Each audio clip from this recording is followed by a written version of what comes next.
বড় তৃপ্তি পেলাম। এবার শান্তি করে একটু ঘুমাই।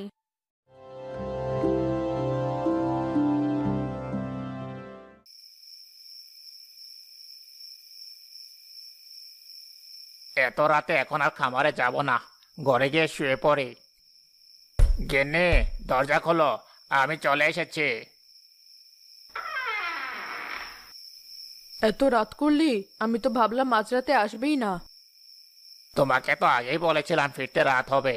আচ্ছা, খামার ঠিক মতো আটকে দিয়েছিলে তো? হ্যাঁ, ওদের খাবার দিয়ে ভালোভাবে আটকে দিয়েছি। ও নিয়ে চিন্তা করো না। অনেক রাত হয়ে গেছে, এবার ঘুমিয়ে পড়ো।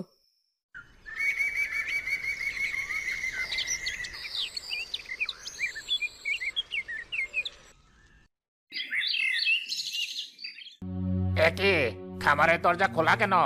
আর মুরগির পালকও পড়ে আছে। গুনে দেখি তো মুরগিগুলো।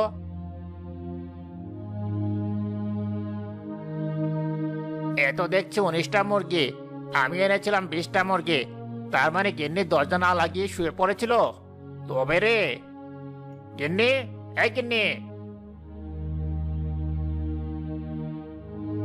কি হলো? এভাবে চিৎকার করছো কেন তুমি? তোকে আমি বারবার বলেছিলাম খামারের দরজা ঠিকঠাক করে লাগাতে, তা না করে তুই গিয়ে শুয়ে পড়েছিস। এসব কি বলছো? আমি সত্যিই দরজা লাগিয়ে তারপর শুয়েছি। এই দেখ, খামারের দরজা খোলা আর মুরগির পালক পড়ে আছে। কোণে দেখলাম 19টা মুরগি রয়েছে। নিশ্চয় শিয়াল এসে নিয়ে গেছে। আবোল তাবোল কথা বলো না, আমি নিজে দরজা আটকে দিয়েছি। একে তো অন্যায় করেছিস, আবার আমার মুখে মুখে তর্ক করছিস। সারাদিন শুধু বসে বসে খাস, কোনো কাজে তোর মন নেই, তাই না? ছাড়ো, ছাড়ো বলছে আমাকে। আর এমন করবি?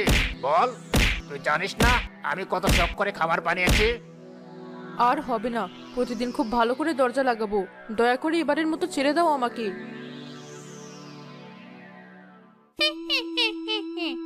খুব মজা পেলাম তো। দোষ করলাম আমি, আর মার খেলো মোরলের নিজের বউ। ওদিকে দোষ হলো শিয়ালের। রাতে আবার শাকচুন্নি চুপি চুপি একটা হাঁস ধরে নিয়ে খায়।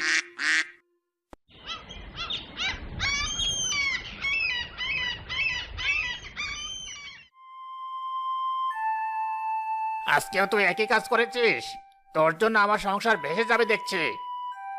দেখো, রোজ রোজ তুমি আমাকে দোষ দেবে না। আমি ঠিক করে দরজা লাগিয়েছি। কি করে এসব হচ্ছে আমি জানি না। তুই কাজ না করে আমাকে উল্টো বোঝাস, তাই?